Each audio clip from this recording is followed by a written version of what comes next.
Hello everyone, welcome back to my channel. আজকের পর্বে আপনাদেরকে তৈরি করে দেখাবো খুব সহজ সাধারণ একটি নুডলস রেসিপি, যা ঘরে থাকা সামান্য উপকরণ দিয়ে তৈরি করতে পারবেন এবং তৈরি করলেও ভীষণ মজাদার হয় তেমন একটি নুডলস রেসিপি। রেসিপিটি তৈরির জন্য এখানে আমি একটা আলু, পেঁয়াজ, গাজর নিয়ে নিচ্ছি। এখানে আমি আলু এবং গাজরের হাফ পরিমাণ নিয়ে নিচ্ছি। আপনারা চাইলে ফুল নিতে পারেন, অর্থাৎ পুরো একটা গাজর এবং আলু নিতে পারেন। যেহেতু এখানে আমি একটা নুডলস দিয়ে রেসিপিটি তৈরি করব, তাই এখানে আমি অর্ধেক পরিমাণ আলু এবং গাজর নিয়ে নিয়েছিলাম। এখন পেঁয়াজগুলোকে কুচি করে নিয়েছি, সাথে গাজরটাকেও কেটে নিচ্ছি।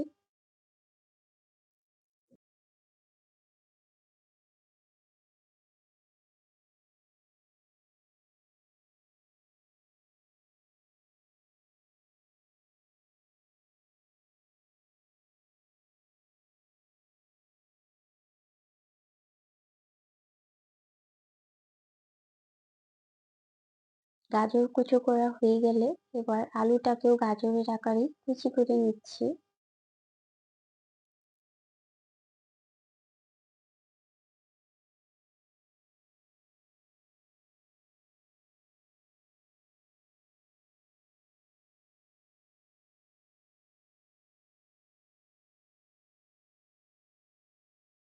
সবগুলো কেটে কুচি করে নেওয়া হয়ে গেছে। চলুন তাহলে নুডলস রেসিপিটি শুরু করা যাক। এখানে আমি একটি প্যাকেট ম্যাগি নুডলস নিয়ে নিয়েছি।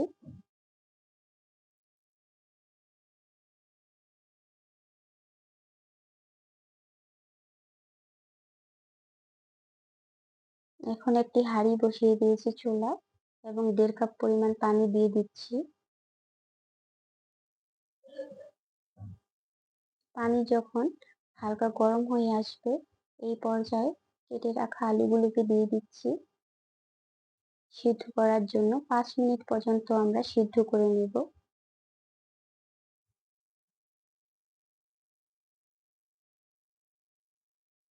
এর সাথে সামান্য পরিমাণ লবণ দিয়ে দিচ্ছি। এই পর্যায়ে চুলার আঁচটাকে লোতে রেখে সিদ্ধ করে নিয়েছি। 5 মিনিট পর দেখতেই পাচ্ছেন আলুগুলো সিদ্ধ হয়ে গেছে। এই পর্যায়ে আমরা আলুগুলোকে উঠিয়ে নিচ্ছি। এবার একই পানিতে আমরা নুডলস গুলোকে দিয়ে দিচ্ছি সিদ্ধ করার জন্য, সাথে সামান্য লবণ অ্যাড করে দিচ্ছি। নুডলস সিদ্ধ হয়ে গেলে এখন আমরা একটা ছাঁকনির সাহায্যে নুডলস গুলোকে ছড়া দিব, যাতে পানিগুলো ঝরে যায়। এখন একটি ফ্রাই প্যান নিয়ে নিচ্ছি। ফ্রাই প্যানটি গরম হয়ে আসলে এই পর্যায়ে তেল দিয়ে দিয়েছি এবং এখন পেঁয়াজ কুচি দিয়ে দিচ্ছি এবং কেটে রাখা গাজরও দিয়ে দিচ্ছি। সবগুলোকে একসাথে হালকা আঁচে ভেজে নেব।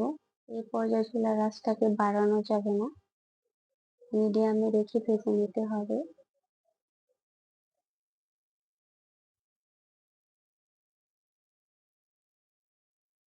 ভেজে নেওয়া হয়ে গেলে সবগুলোকে উঠিয়ে নিচ্ছি।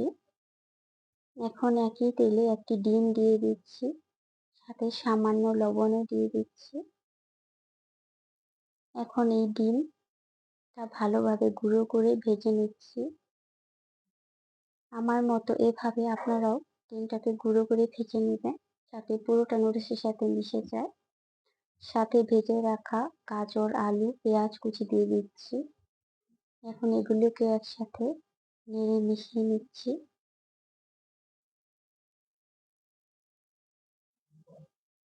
ম্যাগি নুডলসে হালকা পরিমাণ অর্ধেক দিয়ে দিচ্ছি, বাকি মশলাটা আমরা নুডলস অ্যাড করার পরে দেব। এখন এগুলোকেও ভালোভাবে মিশিয়ে ভেজে নিচ্ছি।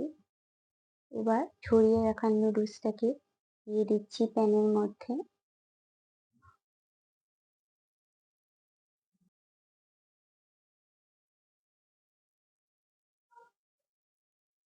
এবার নুডলসের বাকি মশলাটা দিয়ে দিচ্ছি।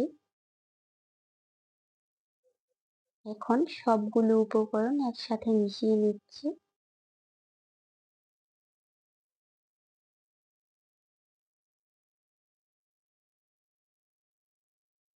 সাথে সামান্য পরিমাণ লবণ দিয়ে দিচ্ছি।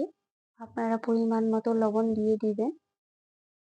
লবণ দেওয়া হয়ে গেলে এখন আবারও সব উপকরণ মিশিয়ে নিচ্ছি।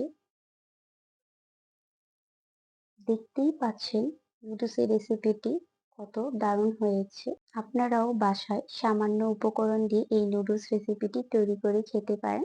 যদি আমার এই নুডলস রেসিপিটি ভালো লাগে তাহলে অবশ্যই লাইক, কমেন্ট, শেয়ার এবং সাবস্ক্রাইব করে পাশে থাকবেন। আর অবশ্যই সাবস্ক্রাইব করতে ভুলবেন না। ধন্যবাদ সবাইকে।